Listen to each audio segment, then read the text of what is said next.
विद्विषावहै। ओम शांति शांति शांति। उपनिषद स्वाध्याय की कक्षा में आपका एक बार फिर से स्वागत है। हम अब तक ईशावास्य उपनिषद का स्वाध्याय कर रहे थे। आज से हम स्वाध्याय करेंगे एक नए उपनिषद का। इस उपनिषद का नाम है केनो उपनिषद। यह उपनिषद सामवेद के अंतर्गत आती है और इसको जैमिनी उपनिषद भी कहा गया है। और ये तलवकार ब्राह्मण के अस्तित्व के संबंध में से संबंधित है। और इसके विषय में कहा गया है कि इस उपनिषद में सबसे पहले केन शब्द आया। जिस प्रकार से ईशावास्य उपनिषद का जो पहला मंत्र का पहला शब्द है वो ईश से शुरू होता है, ओम ईशावास्यमिदं सर्वम। ठीक उसी प्रकार से इस उपनिषद का जो पहला शब्द है वो केन है। और केन इसी वजह से इस उपनिषद का जो नामकरण है वो केनो उपनिषद हो गया। आइए इस उपनिषद का हम लोग स्वाध्याय करते हैं। इस उपनिषद का जो पहला मंत्र है उस ओर हम लोग अग्रसर होते हैं, उसे समझने का प्रयास करेंगे। इस उपनिषद का जो सार है वो यही है कि उस ब्रह्म तत्व का विवेचन करना, उस ब्रह्म के विषय में जानकारी प्राप्त करना, उसका अनुभव करना। और ये जो पूरा उपनिषद है ये गुरु और शिष्य, जो इसके प्रथम और द्वितीय खंड हैं, वो गुरु और शिष्य के मध्य संवाद की एक परिचर्चा है। उनमें आपस का जो प्रश्न उत्तर है उस ब्रह्म के विषय में, उस विषय का प्रतिपादन किया गया है। आइए हम पहले मंत्र का उच्चारण करते हैं। ओम केनेशितं पतति प्रेषितं मनः। ओम केनेषितः पतति प्रेषित मनः। केन प्राणः प्रथमा प्रयतियुक्तः। केन प्राणः प्रथमः प्रेतियुक्तः। केनेषितां वाचमिमां वदन्ति। केनेषिता वाचमिमां वदन्ति। चक्षुश्रोतं का उ देवो युनक्ति। चक्षुश्रोता का उ देवो नक्ति। तो इस मंत्र के माध्यम से वो शिष्य अपने गुरु से उस ब्रह्म के विषय में प्रश्न कर रहा है। पहला है शुरुआत ओम केनेशितम। ओम हमारे भारतीय संस्कृति में जो मंत्र उच्चारित होते हैं वो ओम से प्रारंभ होते हैं, क्योंकि ओम तत्सत ये परमात्मा के नाम है। इसमें जो पहला है केनेशितम, केन का अर्थ होता है किसके द्वारा, ये तृतीया विभक्ति है, किसके द्वारा। पतति, पतति का अर्थ यहाँ पे दिया गया है कि प्रेरित होना, अपने विषय में गिरना, उन तक पहुंचना। पतति प्रेषितम, प्रेरित होकर या संचालित होकर। किसके द्वारा पतित होना अर्थात गिरता है। प्रेषितम प्रेरणा पाके। मना, मन किसके द्वारा प्रेरित होकर अपने विषय में नियुक्त होता है। और आगे करें केन प्राणा, केन का अर्थ है किसके द्वारा, किसके द्वारा प्राण अपने चेष्टा युक्त होते हैं। आगे करें केनेशिताम, किसके द्वारा, किस शक्ति के द्वारा, किस सामर्थ्य के द्वारा, जो हमारे वाणी है, जो हमारी वाक शक्ति है उसमें बोलने का सामर्थ्य आता है। आगे कह रहे हैं कि चक्षु श्रोतम का उद्देवो युनक्ति।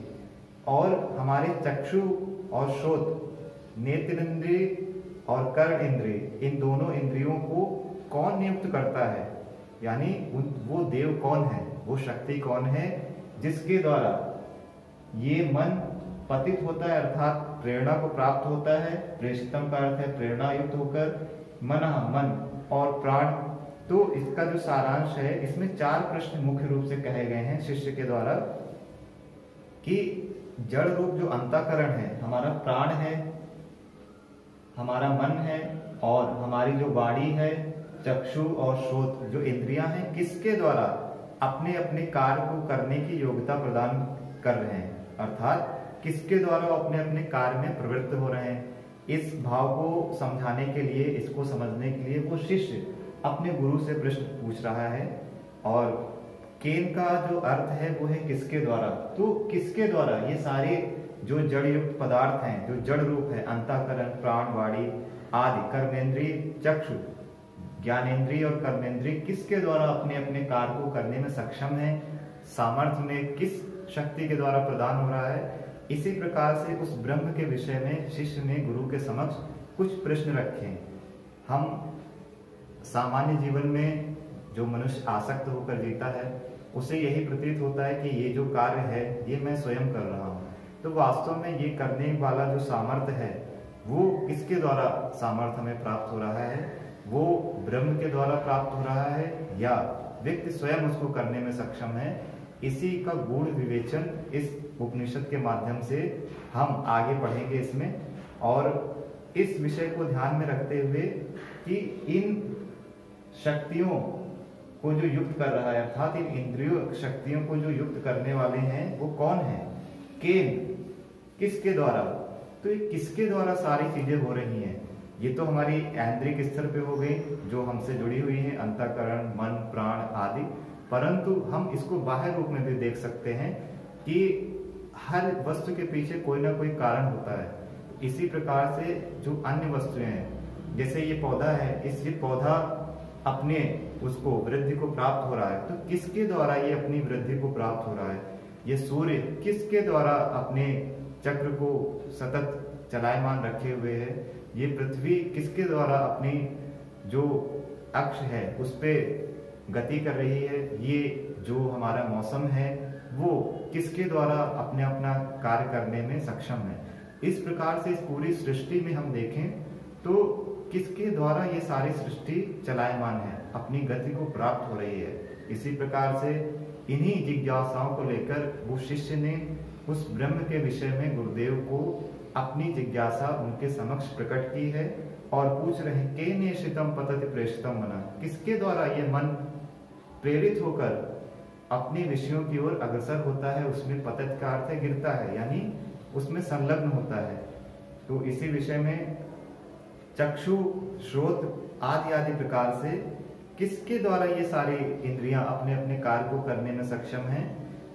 इस प्रकार का जो प्रश्न है वो इस मंत्र के माध्यम से शिष्य ने गुरु के सम्मुख रखा है। और हमें ये ध्यान रखना है कि हमारी जो ऐन्द्रिय शक्तियां हैं वो शक्तियां किसी न किसी एक अतीन्द्रिय शक्ति के द्वारा संचालित होती हैं। हम रात्रि को सो जाते हैं परंतु हमारे प्राण चलायमान रहते हैं। यदि एक क्षण के लिए भी हमारे प्राण अपनी गति को करने में सक्षम ना हो, अर्थात प्राण गति ना करे, तो हमारा शरीर वहीं का वहीं रह जाएगा, अर्थात हम मृत्यु को प्राप्त होंगे। तो वो कौन सी शक्ति है? जब व्यक्ति सो रहा है, हम सो रहे होते हैं, सुषुप्त अवस्था में होते हैं, तो उसको चलाने के लिए कौन सी शक्ति उत्तरदायी है? किसके द्वारा ये प्राण गति कर रहे हैं? किसके द्वारा हमारा मन विभिन्न विभिन्न प्रकार की बातों को सोचता रहता है दिन भर? एक सामान्य मनुष्य के मस्तिष्क में लगभग हजारों विचार प्रतिदिन आते हैं।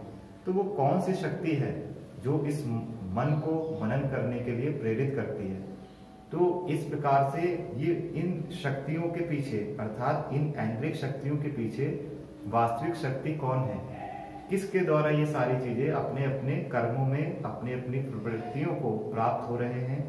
इसी क्रम में विभिन्न प्रकार से शिष्य ने अपने गुरुदेव के समक्ष प्रश्न रखे हैं और हमें भी ये समझना चाहिए कि वो परमात्मा ही है जिसके द्वारा ये सारी चीजें क्रियान्वित हो रही हैं।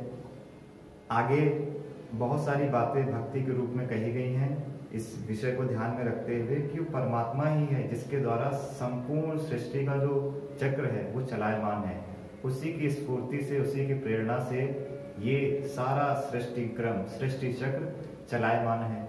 इसी के लिए आगे कहा गया है, कुछ भजन की पंक्तियां हैं, उसके माध्यम से हम उस ब्रह्म को, परमात्मा को अपने भक्ति भाव समर्पित करेंगे। और इसमें कहा गया है कि प्रभु जी हमें प्रेम सागर से भर दो, हरो द्वेष अभिमान मन शुद्ध कर दो। प्रभु जी हमें प्रेम सागर से भर दो, हरो अभिमान द्वेष मन शुद्ध कर दो। आशा लिए आए तेरे ही द्वारे, माता पिता तुम ही सहारे। अपनी उपस्थिति से हर क्षण को भर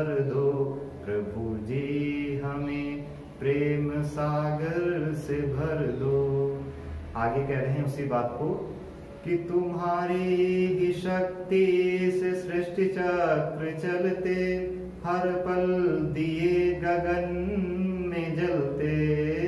तुम्हारी ही शक्ति से सृष्टि चक्र चलते, हर पल दिए गगन में जलते। अभय बने प्रभु ऐसा वर दो, हरो द्वेष अभिमान मन शुद्ध कर दो। प्रभु जी हमें प्रेम सागर से भर दो, हरो अभिमान द्वेष मन शुद्ध कर दो।